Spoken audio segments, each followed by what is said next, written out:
I wish I was a part of this family, isn't it? So there you go, that I did not get a medical seat, so I chose dentistry.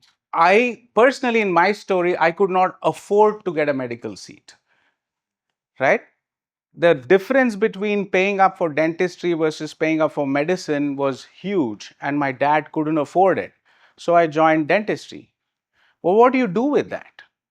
The question is that would you live a life of regret that you did not be a part of this picture and the family there?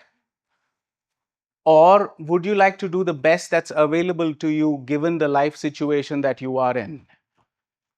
What is your choice? Have you ever thought of this? How many of you thought of this? Raise your hand. How many of you are determined to look at being successful in what you have in your life? Anybody? Good. Very nice. Look at Suma. Awesome. Rock star she is. Right? So, so that is the attitude that you must carry. Because over the last 27 years working with persons with disabilities, what I have learned is the fact that we call them disabled because they don't confer to our norms of normal, right? Isn't it? And then we look at including them in the society. I somehow feel that the whole lens with which we are viewing a certain sort of disability must change. It's not about that the person is disabled, but making the person able with what he has is the attitude that we must carry, right? Have you ever thought how many people did not have the cutoff to be a dentist as well? And what are they doing? No? I was just speaking to my friend Jai Shankar in the morning. We were having breakfast, and he was saying the same thing, that so many people get into nursing, right? So many people get into physiotherapy. So many people get into so many other streams of life, which is all good. Unfortunately, we are losing a global focus that by you lacking passion in what you are living with, as in your profession, you're causing detriment to a patient at the end of the day. If you look at how this percolates down, if you're not passionately involved with what you're doing, it ultimately affects your patient care. And somebody blindly is believing you because you have a degree that you have no passion about. Have you ever thought of it? Imagine 20 years from now, if you meet, let's say, a pulmonologist who has studied it without passion, and you think that you have pneumonia which needs to be treated, what is the kind of care that you're going to get? So, when we talk about ethics and values and practicing medicine with compassion, it is not about following the letter of the law, which is that I prescribed him the right drug.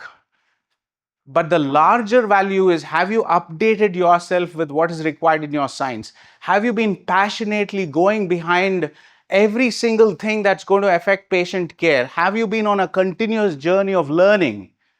And that to me is being ethical. That to me is actually adding value.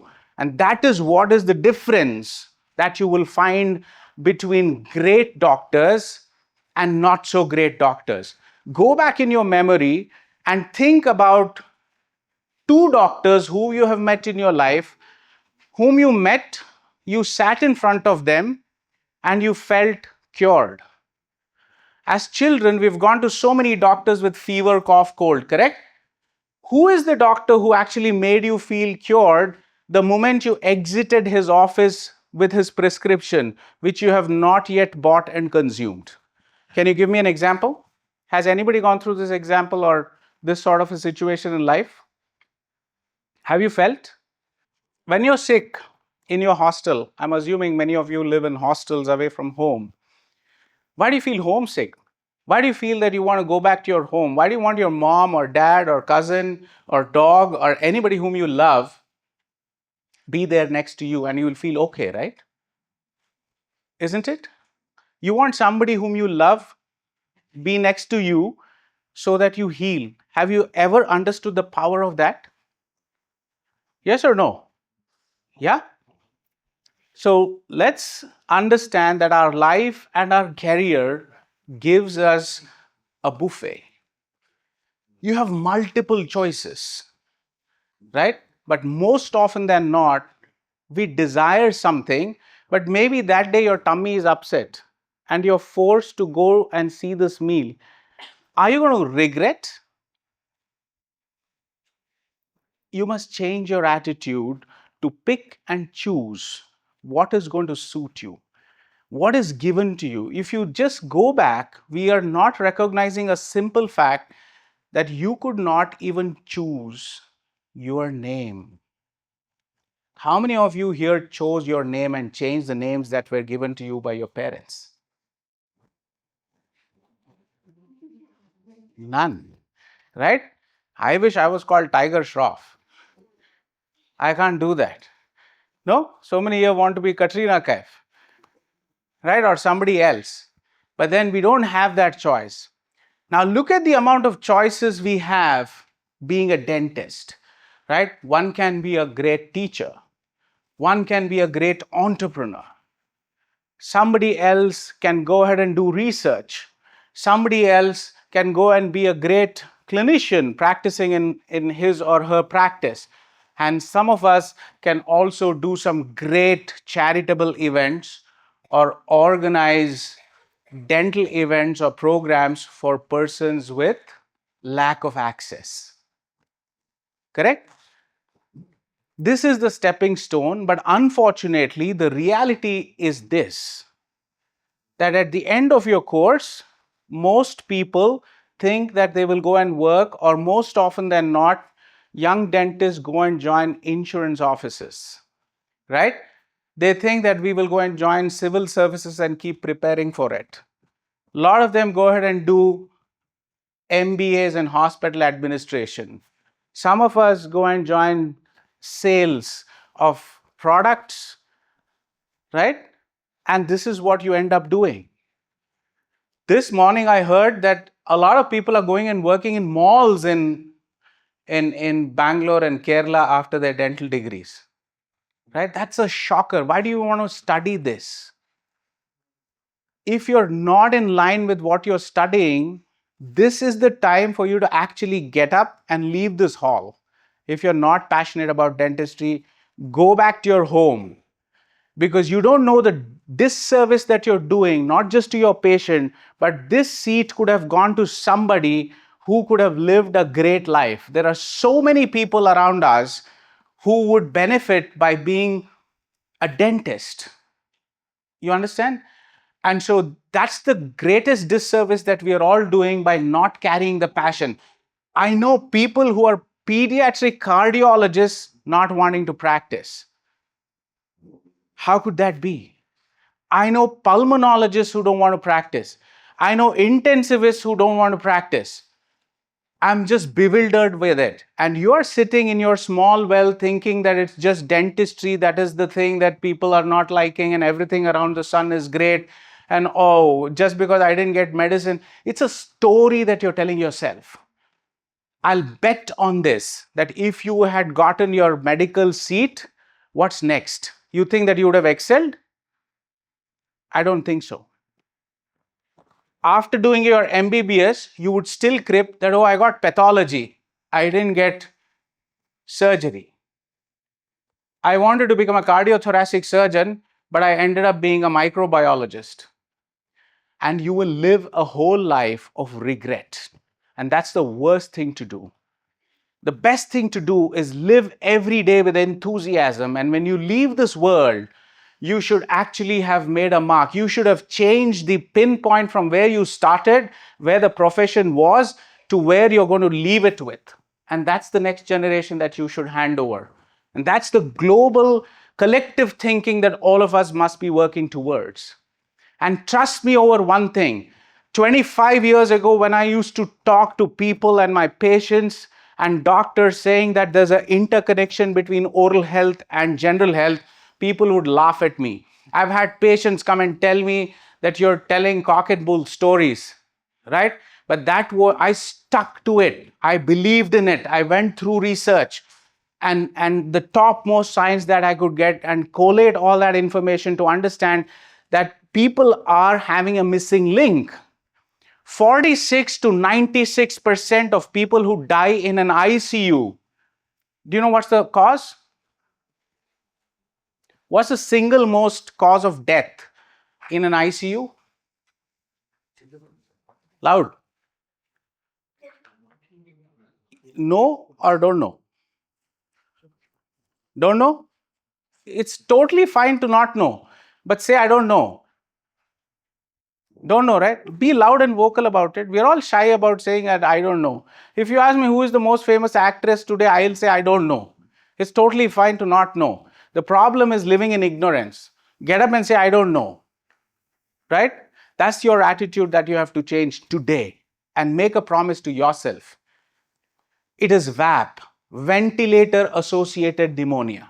Why does it happen? It happens because of the microbes from your mouth, perio, right? Getting into your lung. 48 hours later, the patient is dead. Nobody questions. Heart attack, how did he die with pneumonia? Knee surgery, how did he die with pneumonia? Trauma, why did he die with pneumonia? Cause is right in front of you. Right? Have you ever thought of going and telling this to somebody? Why are you feeling so inferior here? How many of you do scaling here? Everybody? How many of you have used an aorta? Everybody? Do you think a cardiothoracic surgeon is capable of using a scaler and an aorta? Then why do you feel inferior about it? Why do you think that what they do is bigger than what you do? Right? Nobody is higher or bigger. In this room, all of us are equal. You have a certain set of experience that I don't have. You have a certain set of intelligence that I don't have. The only thing that we need to come together is about making a team of sorts where we start sharing knowledge. We live our lives in hierarchy and we live our lives in barriers of ignorance and not wanting to imbibe the truth and change for good. Is that right? So I want all of you to be those people. Leadership is not about being the dean of a dental school or a HOD of a particular department. Each one of you are leaders because you are continuously influencing the person next to you, isn't it? The exercise that you just did of saying that we will take dentistry next level or we'll do something great in dentistry to your neighbor who's sitting next to you is already a quality of a leader. You can influence one person next to you, and that's good enough. Is that right? Any questions or comments as of now? It's a very silent crowd. Rarely I speak to somebody like this. Otherwise, people are throwing darts at me all the time. And look at this staggering information of data, right? Where the WHO says, what did the chief of WHO say? No? Don't know. Very good. So he said there is no health without oral health. That is the final word from WHO last month in Thailand. Right? And imagine that you have been given a free hand by WHO. What more do you want? Now, the WHO recognizes that if there is no oral health which is good, then you have no general health. Is that right? Don't you feel empowered? Now look at that. So you have so many choices. You have 95% of population suffering from dental diseases. I worked in the remotest parts of Nepal, walking up the mountains, crossing rivers, carrying dental equipment on my head and serving the most unreachable communities. And when we did research, we found that I was working with Dr. Robert E. and also a part of Joe Franken. And these are the guys who were the chiefs of UN mission to Nepal. And what we discovered was the most prevalent childhood disease was not diarrhea, was not tuberculosis, was not malnutrition, but was dental caries. Right? Just imagine. You have so much amount of information and such wealthy information that you're sitting with, where people are looking for problems to be solved and you lack the passion. And what do we do? Like, look at this. This is precisely where we are heading. In the previous slide, you saw that there is a hell a lot of problem, and how are we solving it? Because we think our dental schools are not teaching us enough. What you do, you go with the same negative attitude. The problem 99% of the times is not about somebody else. In any relationship, reflect upon yourself. You will be 99% of the times the problem. Hi, Siddharth. Yes, good to see you. Where are you from? Sir, from Kashmir. Ah, I saw in the morning, I thought as much. Where are you from in Kashmir? Srinagar, sir. Nice. So would you take care of us if we come there? Yes, sir. So what do you do here in JSS? Internship sir. अच्छा नहीं मतलब first year से मैं इसी को कर रहा अच्छा ठीक है. So you like khawa? हूँ. हाँ Yeah, you're missing it now. हाँ कभी कभी. Okay, that's one language one can't learn. Yes. Go ahead. You are patient. I am the patient. You don't want me, she can be the patient. No, no, no. If you don't like me, she can be. You're fine, sir. Okay. तो sir English में. अरे कश्मीरी में बोलो. यहाँ आपको आता है? मुझे सब आता है. You can explain in any language. English? हाँ इंग्लिश या Hindi. Okay, Hindi. Hindi she just did. Why don't you do English? Okay. So, see your tooth decay is. Your tooth decay actually has reached. Decay is very problematic here because it can't be treated by just simple restoration. So what we need to do is we need to extirpate the pulp. We need to take out all this problematic area, and we will seal it, and we'll close it with a cap, and it will cost you around 5,000 rupees. Okay. Thank you very much. Would anybody add something else? Yeah, please come. So amazing. Please come. I didn't get your name.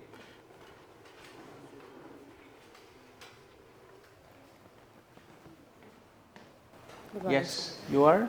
I'm Dr. Sai Soumya Tiwari Okay. from the Department of Pediatric Dentistry. Oh, yes. Now you should protect our So- pride. And where are you from? Sir, I'm actually from Maharashtra.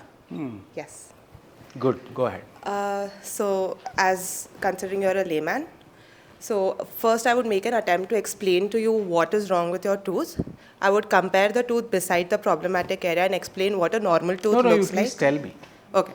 Good morning, sir. As you've come in today with a complaint of pain in this particular tooth, so this is the X-ray of your tooth. The tooth beside that is what an ideal normal tooth should look like. If you can notice on the tooth, that is the concern today, there's a blackish discoloration. That is what is your dental caries. So as you can see, the dental caries is much deeper, ideally, than what a simple cementation would do the treatment for. So this particular tooth is going to require a root canal treatment, which is a comparatively invasive procedure. In a root canal treatment, what we do is we remove the entirety of the vital tissue. What vital tissue is your blood vessels and nerves, which are responsible for your pain. So once we remove that, we are going to clean out the entire tooth from top to bottom, make sure all of the infection is gone, fill it in with a medical paste, seed it with a cement, and put a cap on it so that you can chew as you would earlier. And free? No, sir. The cost would be around 5,000 to 6,000, and depending on the kind of restoration you want, which is the kind of cap after we give on the treatment, the costs will vary. So 5,000 to 6,000 is only for the removing my nerves and removing the blood vessels and all of that, is it? Sir, it's for all the time and skill that I've spent perfecting my art. Oh. Also for the materials that I'll be using. So, And then the cap is separate. yes, sir.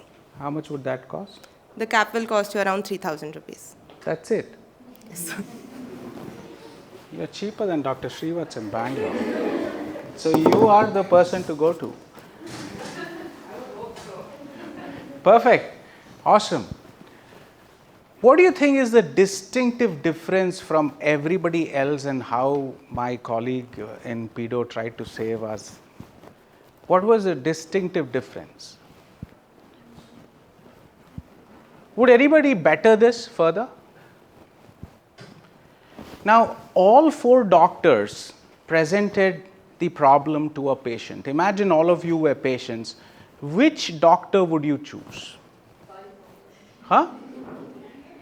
All pediatric people, all pedo people are saying that. I will also choose that.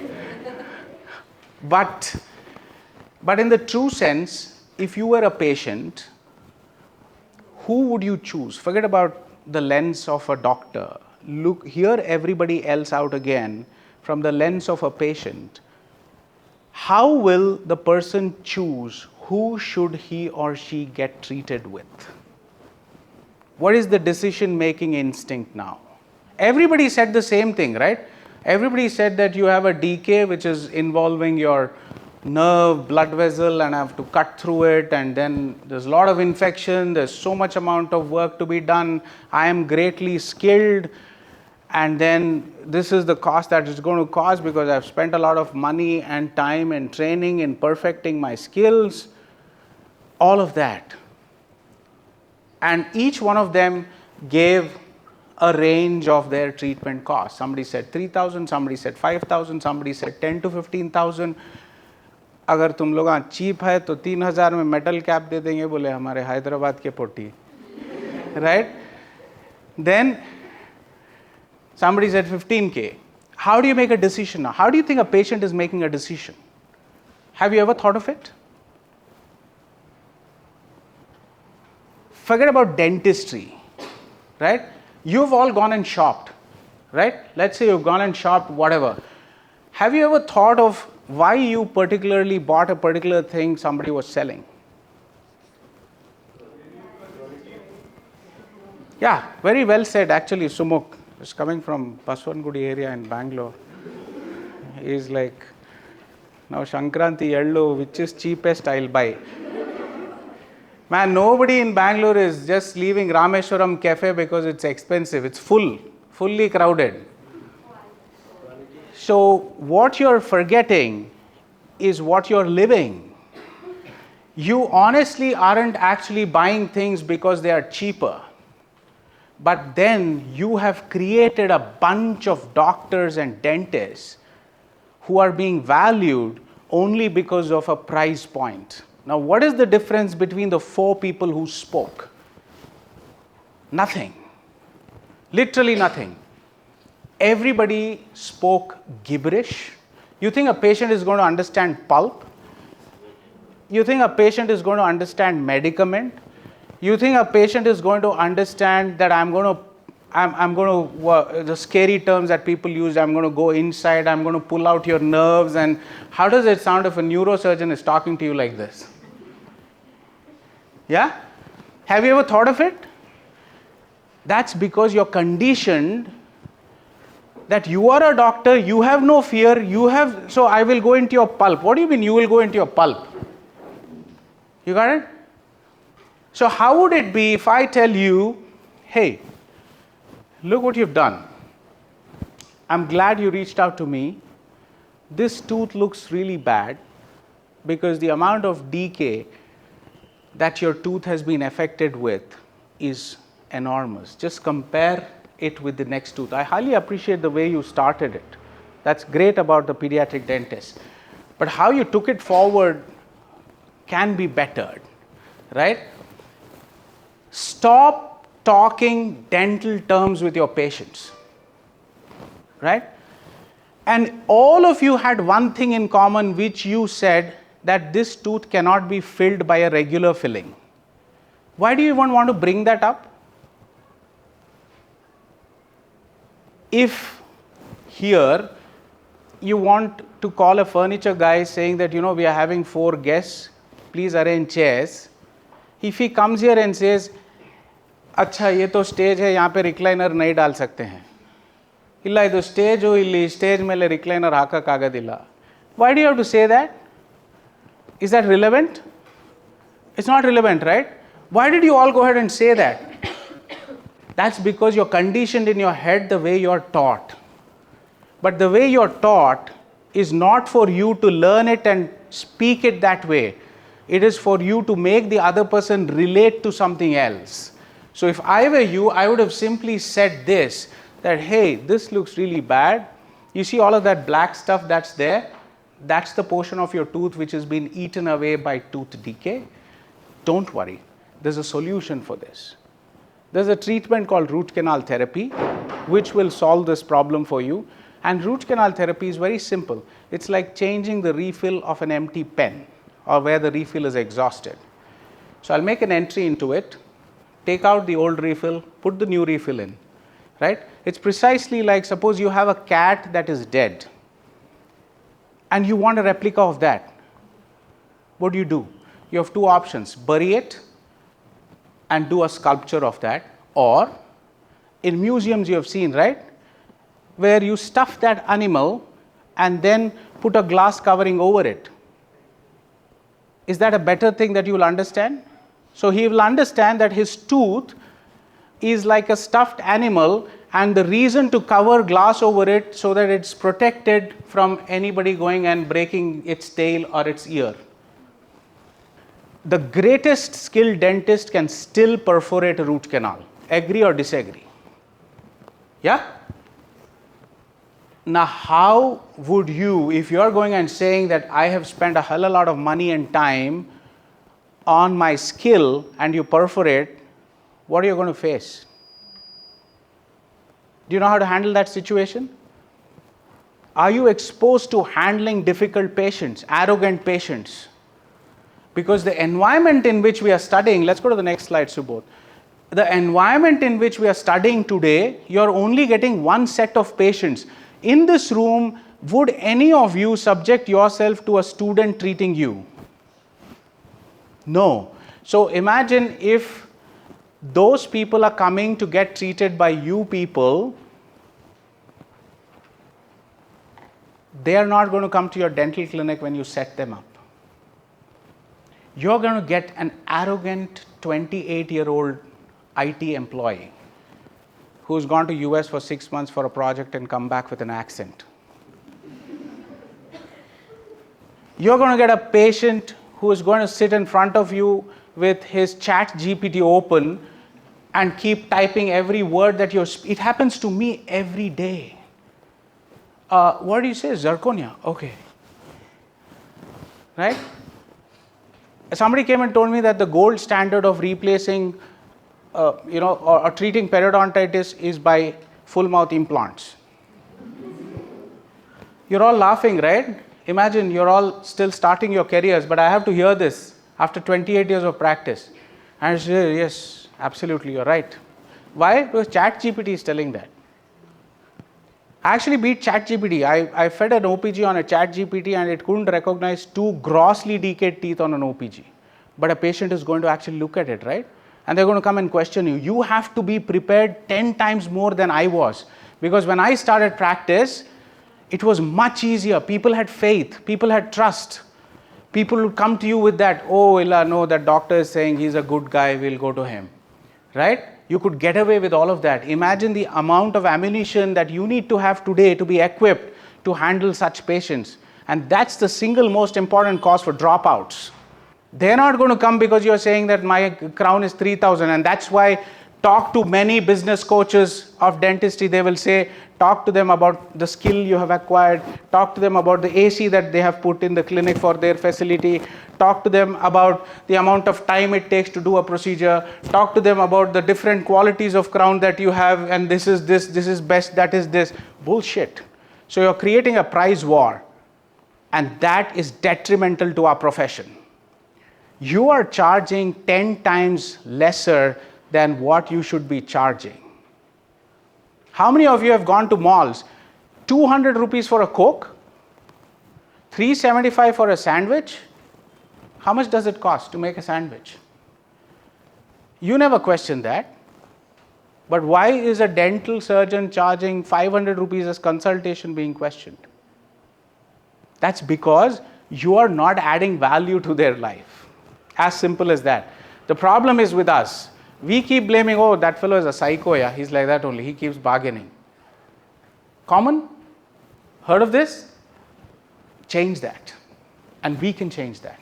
So when I went to Nepal for the first time and I was talking to Dr. Robert T., who is the head of UN mission to Nepal, and I believed in free care. He said it's nonsense. I said, what do you mean? How do poor people afford dental care? He said, let's do an experiment. So we did a real experiment. So similar table, I'm on that side, he's on this side. He's charging 5 rupees for a restoration and selling toothbrushes and toothpaste 5 rupees cheaper than the MRP. And I'm doing all of that for free, right? Because I spoke to the head of Colgate, they gave me 3,000 toothbrushes, toothpaste, and I got GIC for free, and then I started doing it. My queue grew, and I looked at him and I laughed at him. I said, look at it. More people prefer me than you. He said, just wait and watch. It was a 1-week event. And then at the end of it, when we looked at the list, all my patients were repeat patients. He had none.